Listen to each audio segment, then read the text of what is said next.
திருப்பத்தூர் மாவட்டம் வாணியம்பாடி அருகே குழந்தை பாக்கியம் இல்லாத 32 வயது பெண்ணுக்கு மாந்திரீகம் செய்வதாக கூறி கடத்திச் சென்ற போலி சாமியார் போலீசாரிடம் சிக்கியுள்ளார். போலீசார் விரித்த வலையில் போலி சாமியார் சிக்கியது எப்படி? குழந்தை பாக்கியம் கேட்டு கோவில் கோவிலாக செல்வது வரை சரி, அதை தாண்டி என்றைக்கு சாமியார் வீட்டு கதவை தட்டினார்களோ அன்றைய குடும்பத்தில் குழப்பம் ஆரம்பித்து விடுகிறது. அப்படி ஒரு பெண்ணை சாமியாரிடம் கணவன் அழைத்து செல்ல, சாமியாரோ அந்த பெண்ணை கடத்தி கொண்டு கர்நாடகா பக்கம் சென்று விட்டார். குழந்தை பாக்கியம் வேண்டி வந்த தம்பதியின் குடும்பத்தில் குழப்பத்தை ஏற்படுத்திய சாமியார் சிக்கியது எப்படி? திருப்பத்தூர் மாவட்டம் வாணியம்பாடி அடுத்த இளையநகரம் கிராமத்தைச் சேர்ந்தவர் அந்த 32 வயதான பெண். இவருக்கு ஏற்கனவே திருமணம் நடைபெற்று கருத்து வேறுபாடு காரணமாக கணவனை பிரிந்து விட்டார். இதனையடுத்து அவருக்கு 2வது திருமணம் செய்து வைக்க பெற்றோர் வரன் பார்த்து வந்தனர். இவரைப் போலவே மனைவியை பிரிந்த தட்சிணாமூர்த்தி என்பவருடன் திருமண பேச்சுவார்த்தை நடத்தப்பட்டது. அதன் பிறகு கடந்த 2 ஆண்டுகளுக்கு முன்பு 2வது திருமணம் நடைபெற்றுள்ளது. ஆனால் இந்த தம்பதிக்கு குழந்தை பாக்கியம் கிடைக்கவில்லை. அதற்காக பல்வேறு சிகிச்சைகள் செய்து பார்த்தும் பலன் கிடைக்கவில்லை. அதன் பின்னர் கோவில் கோவிலாக ஏறி இறங்கிய தம்பதிக்கு கடைசியில் அந்த சாமியாரை பற்றி தெரிய வந்தது.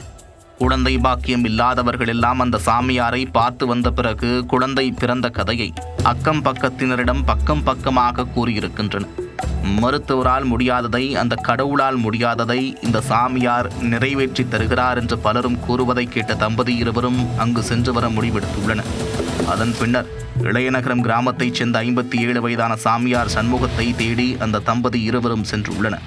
குழந்தை பாக்கியம் கேட்டு புது கஸ்டமர் தன்னை தேடி வந்ததை கண்டதும் குதூகலமடைந்த சாமியார் மந்திரம் மாந்திரிகம் என்று சரமாரியாக பூஜைகளை செய்து சாப்பிடுவதற்கு மருந்து கொடுத்து பணத்தை கறந்துள்ளார். கணவனும் மனைவியும் வாரம் தவறாமல் அவரிடம் சென்று மருந்தை வாங்கி நேரம் தவறாமல் சாப்பிட்டு வந்துள்ளனர். 57 வயதான சாமியார் சண்முகம் பார்ப்பதற்கு முதியவராக தந்தை போல் இருக்கிறார் என்று நம்பி தட்சிணாமூர்த்தி அவர் சொல்லும் போதெல்லாம் அழைத்து சென்று மனைவிக்கு மாந்திரீகம் செய்து வந்துள்ளார்.